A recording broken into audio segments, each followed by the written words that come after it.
human biology. Myself Adil Join અને આજે આપણે ફરીથી હ્યુમન ફિઝિયોલોજી છે માનવ દેહધર્મ વિદ્યા છે એનો સૌથી અગત્યનો ટોપિક છે અને ડિસ્કસ કરવાના છે. બરાબર. હવે અહીંયા આગળ જે સિસ્ટમ આપણે સ્ટડી કરીએ છીએ રેનિન એન્જિયોટેન્સિન આલ્ડોસ્ટેરોન સિસ્ટમ માટે વાત કરીએ છીએ. બરાબર. શોર્ટ ફોર્મ ની અંદર એને RAAS બરાબર રેનિન એન્જિયોટેન્સિન આલ્ડોસ્ટેરોન સિસ્ટમ કહેવાય છે. નામ ઘણું લાંબુ છે પણ એને તમે સિસ્ટમમાં જ યાદ રાખશો જેના કારણે એક પછી એક પદાર્થ કેવી રીતે મુક્ત થાય છે તમને ખબર છે. બરાબર. હવે એની અંદર વાત કરીએ આપણે તો આપણને ખબર છે કે માનવ ઉત્સર્જન તંત્ર જે છે એ સૌથી વધારે કાર્યરત હોય છે બે વસ્તુને લઈને. એક બ્લડ વોલ્યુમ એટલે કે રુધિરનું કદ છે એને જાળવવા માટે અને અંતે બીજું કહું તો બ્લડ પ્રેશર એટલે કે રુધિરનું દબાણ છે એને જાળવવા માટે કાર્યરત છે. આ બંને વસ્તુને જાળવવી એ સૌથી અગત્યની છે. શા માટે? કારણ કે આ બંને વસ્તુ જે છે અલ્ટિમેટલી આપણા હૃદય ઉપર, મગજ ઉપર અને મૂત્રપિંડ છે એના ઉપર અસર કરે છે. જો high blood pressure long time માટે રહેશે તો એ આ નાની નાની કેપિલરીઝ છે એમના ઉપર અસર કરશે અને એ કેપિલરીઝ છે એ તૂટવાનો પણ ભય રહેશે અને મૂત્રપિંડની અંદર મૂત્ર નિર્માણની પ્રક્રિયા છે એના ઉપર પણ અસર કરશે. પણ ઘણીવાર પછી એવું પણ થતું હોય કે લો બ્લડ પ્રેશર થઈ જાય, શરીરની અંદર પ્રવાહીનું પ્રમાણ પરસેવાના કારણે કે વધારે પ્રમાણમાં મૂત્ર ત્યાગ, યુરિન ફોર્મેશનની પ્રોસેસ, યુરિન એક્સક્રીશનની પ્રોસેસ થાય તો એના કારણે શરીરમાંથી બહાર પણ જતું રહે. તો જ્યારે આવી બધી જ કન્ડિશન છે ત્યારે આ જે સિસ્ટમ તમને દર્શાવી છે એ સિસ્ટમ છે આપણા બોડીની બધી જ પ્રક્રિયાઓ છે એને મેન્ટેન કરે છે, ખાસ કરીને રુધિરનું કદ અને રુધિરનું દબાણ જાળવવા. બરાબર. પહેલા વાત કરીએ કે આ સિસ્ટમ જે છે એ કામ કેવી રીતે કરે છે, ક્યારે એ સક્રિય બને છે. બરાબર. સૌથી પહેલા વાત કરીએ તો સિસ્ટમ સક્રિય થાય છે જ્યારે સોડિયમનું પ્રમાણ શરીરમાં ઘટતું જાય, ઓછું પ્રમાણ થતું જાય sodium, low level of sodium.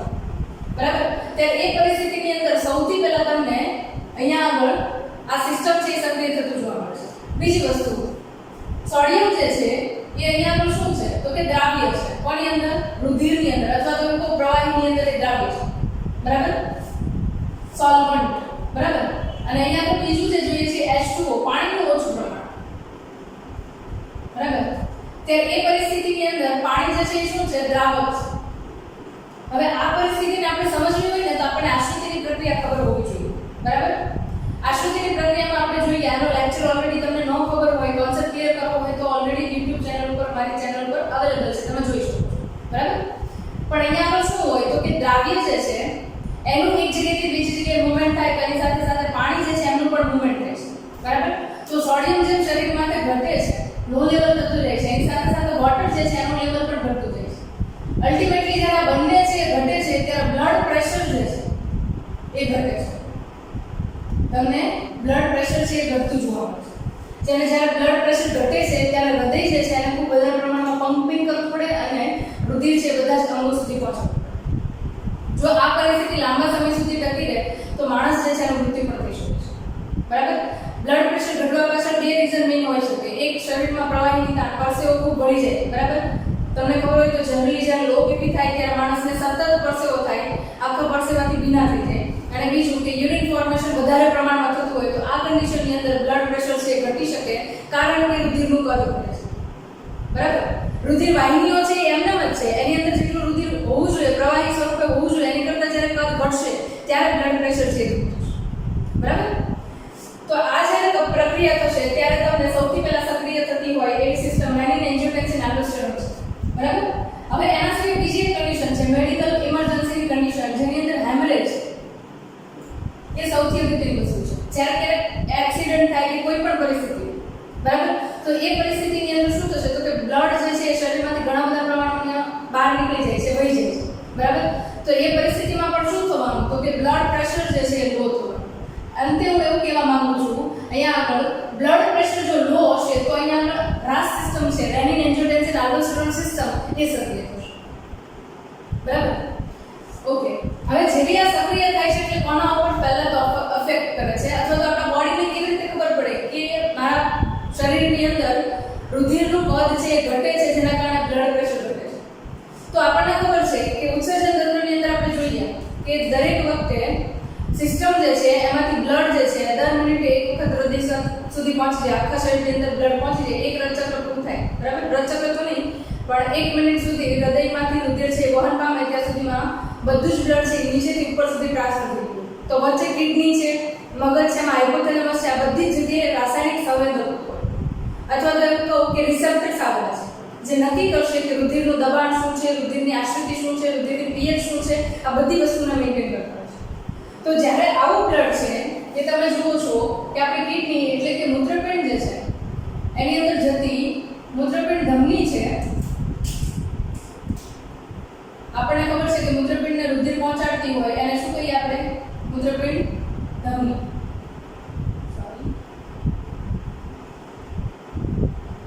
બરાબર. તો જ્યારે આવું રુધિર મૂત્રપિંડ ધમની સુધી પહોંચે છે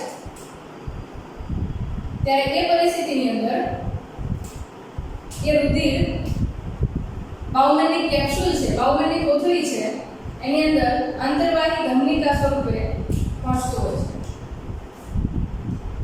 એટલે કે મૂત્રપિંડનો ઉત્સર્ગ એકમ બાઉમેનની કોથળી, બાઉમેન્સ capsule, proximal કન્વોલ્યુટેડ tubule, હેન્ડલેનો pass, distal કન્વોલ્યુટેડ tubule, સંગ્રહણ નલિકા. આવી એક સરળ રાઈટ. હવે એમાં પણ પર્ટિક્યુલરલી જો આ સિસ્ટમ જે છે ને એને મારે ડિફાઇન કરવાની છે.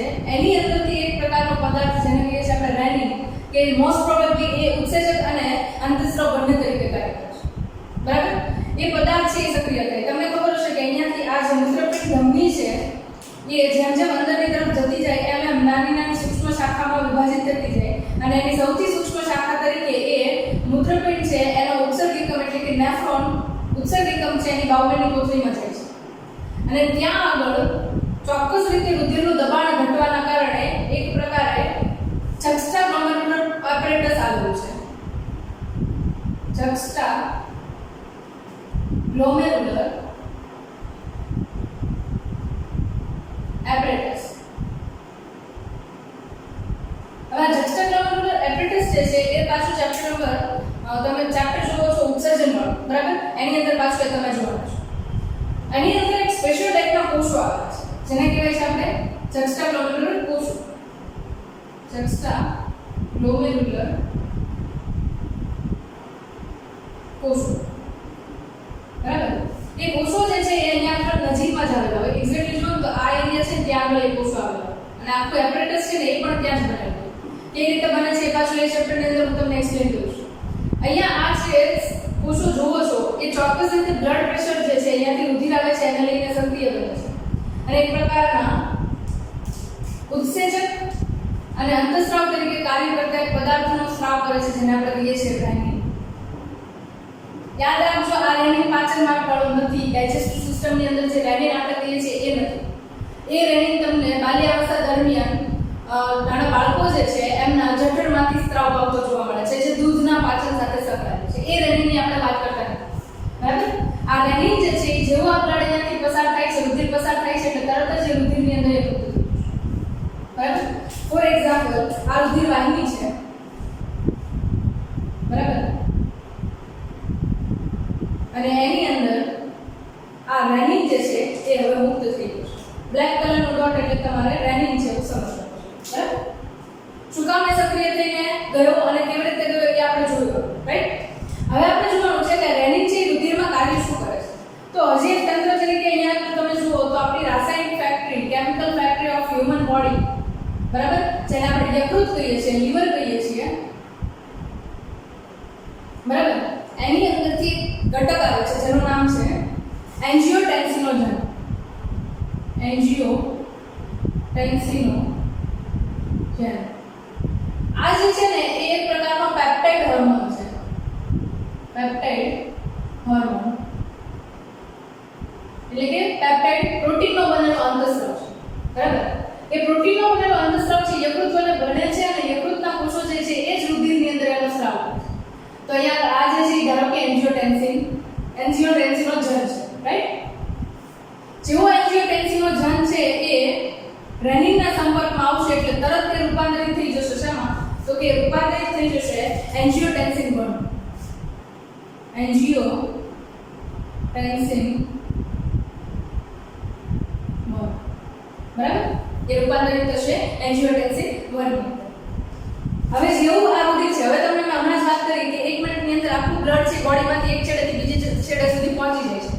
તો એ સમયગાળા દરમિયાન એન્જિયોટેન્સિન 1 ધરાવતું રુધિર એ પોતે ફેફસા સુધી પણ પહોંચવાનું છે.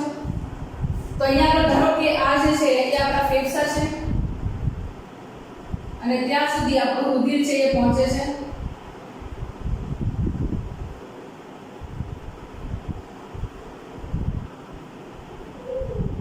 બરાબર.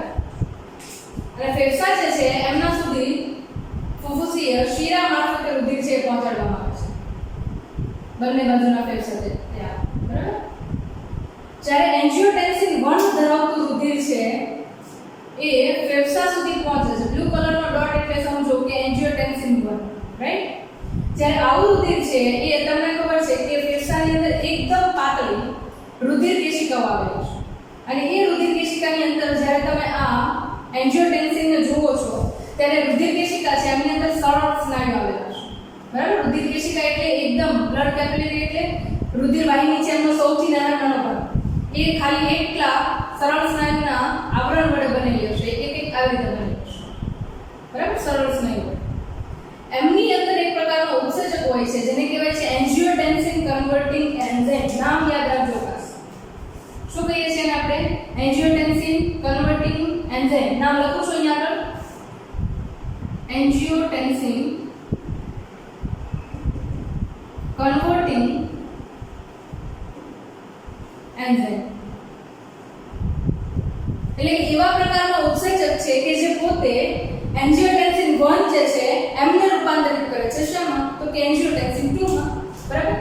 અહીંયા આગળ રૂપાંતરિત કરશે. આવું રુધિર જ્યારે ફેફસાની અંદર પહોંચે છે અને ફેફસાની અંદર રહેલી રુધિર વાહિનીઓ છે એમના સ્નાયુ જે છે એમની અંદર ઉત્સેચક હાજર છે જેને કહીએ છીએ આપણે એન્જિયોટેન્સિન કન્વર્ટિંગ એન્ઝાઇમ. જે એન્જિયોટેન્સિન 1 ને એન્જિયોટેન્સિન 2 ની અંદર રૂપાંતરિત કરે છે. બરાબર. હવે જે અહીંયા આગળ આ એન્જિયોટેન્સિન 2 બન્યો છે એ આપણા માટે સૌથી અગત્યનો છે અને એ જ આપણા રુધિરનું બધી જ રીતે કદ જાળવવાનું કાર્ય કરશે. બરાબર. એ આપણો ટાર્ગેટ છે. જ્યારે આ સક્રિય થાય છે ત્યારે ઘટેલું રુધિર દબાણ હતું એને મેન્ટેન કરવા માટે અમુક એક્શન્સ લેશે અને મોડ ઓફ એક્શન છે એના આપણે જોઈએ છે. રાઈટ? હવે અહીંયા આગળ જોઈએ તો સૌથી પહેલા એ શું કરશે? તો કે સૌથી પહેલા એ એક સક્રિય વાસોકોન્ટ્રિક્ટર છે. નામ યાદ રાખજો. વાસોકોન્ટ્રિક્ટર. હવે સ્પેશિયલી મેં તમને કીધું છે કે બાયોલોજીની અંદર જે આ ટર્મિનોલોજી આવે છે ને મીનિંગ કાઢતા શીખી જાવ એટલે તમને કઈ તકલીફ નહીં પડે. તો અહીંયા આગળ વાસોકોન્ટ્રિક્ટર. વાસોનો મતલબ આપણે કાઢીએ વેસલ. વેસલ. બરાબર. કોન્ટ્રિક્ટરનો મતલબ કાઢીએ આપણે કોન્ટ્રિક્શન. બરાબર. વેસલ્સ ને આપણે કહીશું વાહિની, રુધિર વાહિની. રાઈટ? અને કોન્સ્ટ્રિક્શન એટલે સંકુચિત થવું એટલે તો સંકોચન. બરાબર. તો અહીંયા આપણે વાસોકોન્ટ્રિક્ટર તરીકે વર્તે છે. બરાબર. હવે કોઈ પણ જગ્યાએ આપણે દબાણ છે અને વધારવું કે ઘટાડવું છે તો એ બે રીતે થઈ શકે. સર ધ્યાન આપજો. અહીંયા આગળ મારી પાસે રુધિર વાહિની છે એનું કદ જે છે એને હું ઘટાડી દઉં. ફોર એક્ઝામ્પલ ધારો કે રુધિર વાહિનીનું કદ જે છે આટલું. રાઈટ? અને એની અંદર બ્લડ જે છે એ આટલી રુધિર વાહિનીમાં ધારો કે 2 ml છે. પછી હું શું કરું છું? તો કે રુધિર વાહિની છે એનું કદ ઘટાડી દઉં. બરાબર. રુધિર વાહિનીનું કદ ઘટાડી દઉં છું. એ ઘટાડીને હું આટલું કરી નાખું છું અને બ્લડ છે એટલું ને એટલું 2 ml છે. તો હવે જસ્ટ વિચાર કરો તો અહીંયા આગળ કદની અંદર ઘટાડો થયો એટલે રુધિર વાહિની છે એમના દિવાલ છે એના ઉપર દબાણની અંદર વધારો થવાનો. એટલે અલ્ટિમેટલી શું થયું? તો કે બ્લડ પ્રેશર જે છે એ ધીરે ધીરે કરતા શું થવા માંડ્યું? ઉપર ચડવા માંડ્યું. એટલે કે વધવા. ક્લિયર થાય છે? બ્લડ પ્રેશર છે એ વધવા માંડે છે. ક્લિયર? રાઈટ? બીજી વસ્તુ આપણે એ પણ કરી શકીએ કે 2 ml રુધિર છે એના બદલે કદ વધારવું છે પણ એની અંદર 5 ml કરી નાખો રુધિર. તો પણ આ દિવાલ છે રુધિર વાહિની છે એના ઉપર પ્રેશર વધવાનું, દબાણ વધવાનું. તો બે રીતે રુધિરનું દબાણ વધે છે અને બંને પ્રક્રિયા છે એ એન્જિયોટેન્સિન 2 છે એના વડે થશે. બરાબર.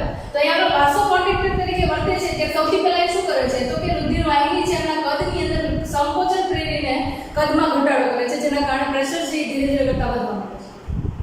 બીજી વસ્તુ અહીંયા આપણે વાસોકોન્ટ્રિક્ટર તરીકે વર્તે એટલે અહીંયા આપણે બધી રુધિર વાહિની છે એના કદ ઘટશે.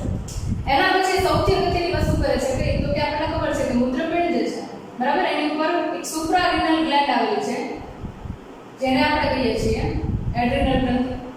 એડ્રિનલ ગ્રંથિ છે એની અંદર બે ભાગ છે. એક આપણે બાહ્ય કહીએ છીએ બીજાને આપણે મજ્જક કહીએ છીએ. તો એમાં બાહ્યકનો જે બહારનો ભાગ છે બરાબર બાહ્યક જે છે એની અંદર 3 ભાગ આવેલા છે. ઝોના ગ્લોમેરુલોસા, ઝોના રેટિક્યુલેટા, ઝોના રેટિક્યુલરિસ. ઓલરેડી એડ્રિનલ ગ્રંથિ છે એના માટેનો વિડિયો ચેનલ ઉપર અવેલેબલ છે, તમે જોઈ શકો છો, રાઈટ. ત્રણ મેઇન ભાગ છે કયા કયા? ઝોના ગ્લોમેરુલોસા, ઝોના ફાસિક્યુલેટા, ઝોના રેટિક્યુલરિસ. બરાબર, ત્રણ મેઇન ભાગ છે. એમાંનો સૌથી બહારનો જે ભાગ છે એને કહેવાય છે ઝોના ગ્લોમેરુલોસા. અને આ ઝોના ગ્લોમેરુલોસા જે છે એ એક પ્રકારનો અંતઃસ્રાવનો સ્ત્રાવ કરે છે જેને કહેવાય છે મિનરલોકોર્ટિકોઇડ. મિનરલોકોર્ટિકોઇડ. બરાબર. અને મિનરલોકોર્ટિકોઇડ છે એનો એક ટાઈપ એક્ઝામ્પલ અહીંયા આગળ કહું તો એ છે આપણી પાસે આલ્ડોસ્ટેરોન.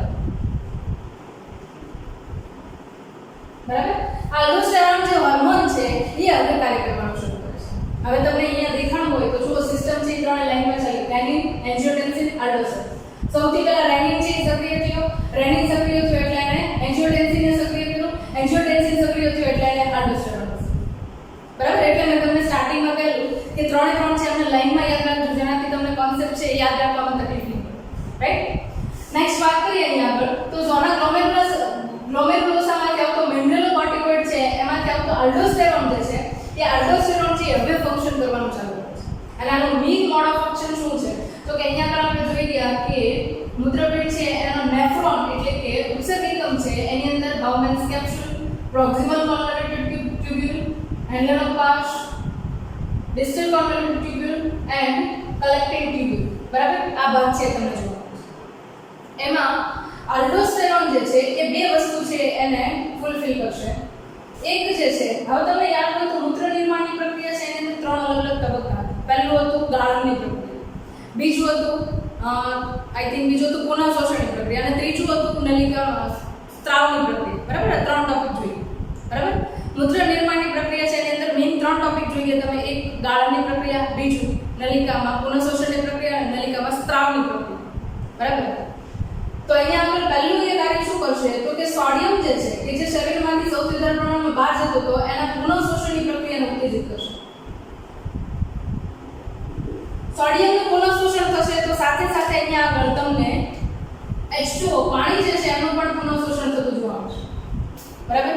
હવે બંને જે છે અંદરની બાજુ આવે છે એટલે મેં તમને કીધું ને અહીંયા સેકન્ડ કોન્સેપ્ટ કયો હતો કે 5 ml બ્લડ એડ કરી દઈએ 2 ml ની જગ્યા હોય તો બ્લડ પ્રેશર વધવા માંડશે.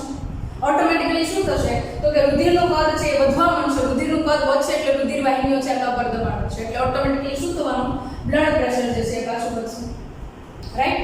બીજી વસ્તુ અહીંયા આગળ તમે જુઓ ને તો જેવી રીતે સોડિયમ અને પાણી છે શરીરમાંથી બહાર જતા હોય તો એની સામે અહીંયા આગળ પોટેશિયમ K+ અને સાથે સાથે H+ જે છે એ પણ શરીરમાં વધારે પ્રમાણમાં વધતા.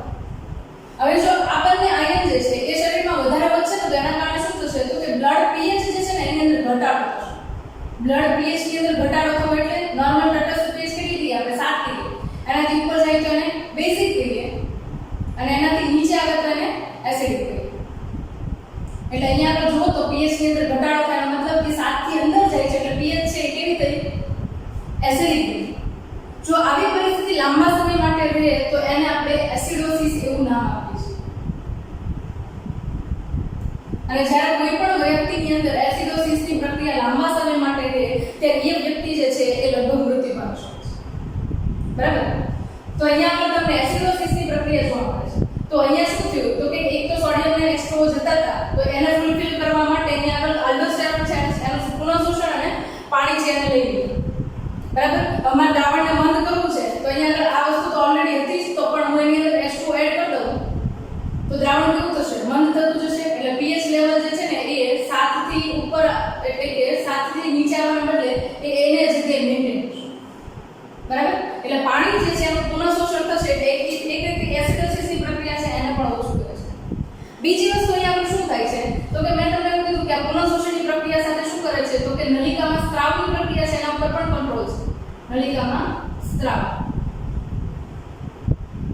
સ્ત્રાવની પ્રક્રિયા છે એને પણ એ કંટ્રોલ કરે છે એટલે એ શું કરશે તો કે અહીંયા H+ અને K+ નું પ્રમાણ વધી ગયું છે તો એને શું કરશે તો કે જેવો અહીંયાથી બનીને યુરિન બહાર જાય છે બરાબર એ યુરિનની અંદર H+ અને K+ છે વધારે પ્રમાણમાં સ્ત્રાવ કરે છે. બરાબર. હવે આ પ્રક્રિયામાં શું થયું તો કે જ્યારે આપણે અહીંયા આગળ પ્રક્રિયામાં વાત કરતા હતા ત્યારે શું થતું તો કે યુરિન જે છે એમાં પાણીનું પ્રમાણ ખૂબ વધારે પ્રમાણમાં જતું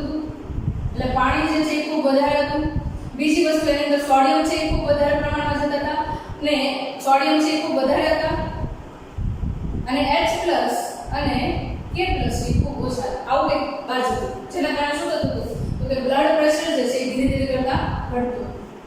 હવે શું થાય છે તો કે જ્યારે રેનિન એન્જિયોટેન્સિન આલ્ડોસ્ટેરોન સિસ્ટમે કામ કરવાનું ચાલુ કર્યું ત્યારે અહીંયા આગળ પાણી જે છે એ ખૂબ ઓછા પ્રમાણમાં બહાર જાય છે, સોડિયમ છે એ ઓછા પ્રમાણમાં બહાર જાય છે, જેના કારણે રુધિર છે એની અંદર કદમાં વધારો થયો અને યુરિન એટલે કે મૂત્ર જે છે એના કદની અંદર ઘટાડો થયો.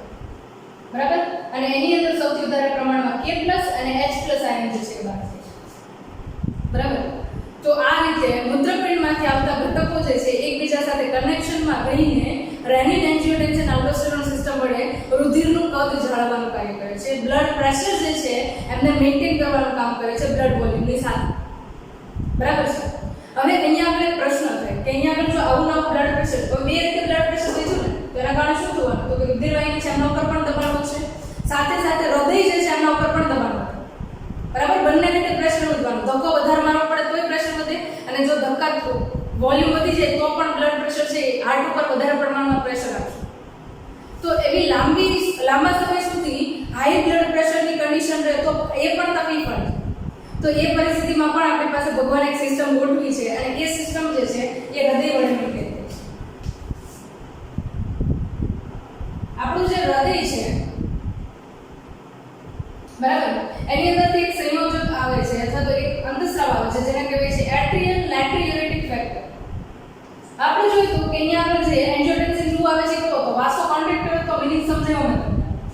અહીંયા આગળ એટ્રિયલ નાઇટ્રિયુરેટિક ફેક્ટર જે છે એ શું છે તો કે વાસો ડાયાલેટર. ઓલાથી કેવો હતો વાસો ડાયાલેટર.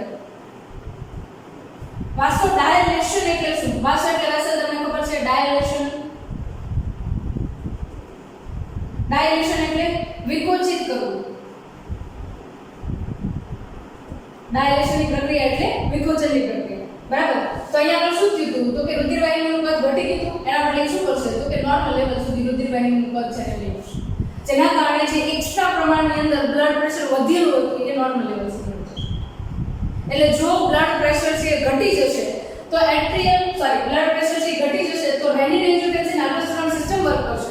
અને જો બ્લડ પ્રેશર છે એ વધી જશે તો એટ્રિયલ નાઇટ્રિયુરેટિક ફેક્ટર છે કામ કરશે જે શું કરશે તો કે રુધિરવાહિની છે એનું કદ થોડું વધારી દેશે જેના કારણે બ્લડ પ્રેશર જે વધારે આવતું થઈ જશે. એટલે આખી બ્લડ સિસ્ટમ છે એની અંદર જો બ્લડ પ્રેશર હાઈ થઈ જાય કે લો થઈ જાય તો બધી વસ્તુને નોર્મલ લેવલ પર લાવવા માટે આખું સિસ્ટમ છે એ વર્ક કરે છે જેને આપણે નામ આપીએ છીએ રેનિન એન્જિયોટેન્સિન આલ્ડોસ્ટેરોન સિસ્ટમની સાથે એટ્રિયલ નાઇટ્રિયુરેટિક ફેક્ટર. બરાબર. તો અહીંયા આપણે ત્રણ મુખ્ય અંગો વિશે વાત કરી લીધી. એક પહેલા વાત કરી આપણે મૂત્રપિંડ માટે, બીજું યકૃતમાંથી આવતા એન્જિયોટેન્સિન માટે, ફેફસામાંથી આવતા એન્જિયોટેન્સિન 2 માટે અને સૌથી અગત્યનું એટ્રિયલ નાઇટ્રિયુરેટિક ફેક્ટર. મારા પોઈન્ટ ઓફ વ્યૂથી મેં તમને બેસ્ટ લેવલ સુધી ટ્રાય કરી છે કે આ સિસ્ટમ ઈઝી લેવલની અંદર એક્સપ્લેન કરી. બરાબર. તમને જો આના રિલેટેડ હજી પણ કોઈ પણ ડાઉટ હોય કે MCQ સોલ્વ કરવામાં પ્રોબ્લેમ થતી હોય તો તમે કમેન્ટ બોક્સની અંદર કમેન્ટ કરી શકો છો. હું ચોક્કસ તમારા આન્સર આપીશ. બરાબર. અહીંયા સુધી રાખીએ છીએ. નેક્સ્ટ લેક્ચરની અંદર આપણે ડાયાબિટીસ છે એને ડિસ્કસ કરવાના છે.